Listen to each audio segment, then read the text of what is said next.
And hi guys. Ngayon, anong ginagawa nyo guys? Ngayon ay kumakain ako ngayon ng tanghalian namin. Ito, yung kanto, tsaka dilis, tsaka may tuyo. Ito, kinakain ko na ngayon. Itong ulam namin. Gusto nyo guys, ito.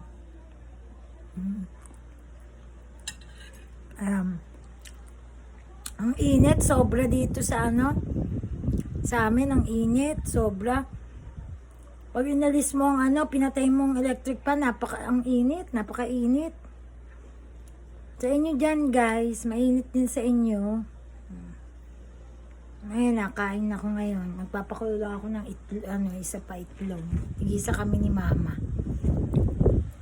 Ayan sila mama, nanonood si Mama, mainit Ma, ibaba mo nga yung ganun mo. Yan. Yan. Dito Iganon mo.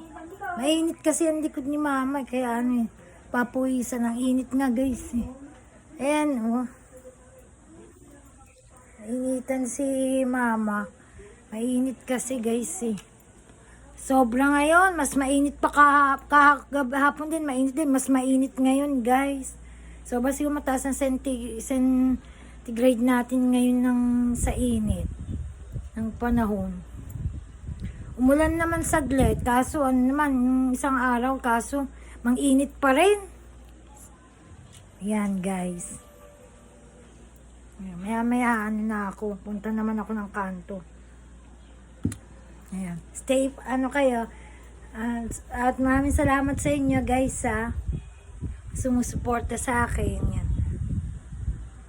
Mamaya na guys. Ayan. Salamat sa inyo guys. Love you.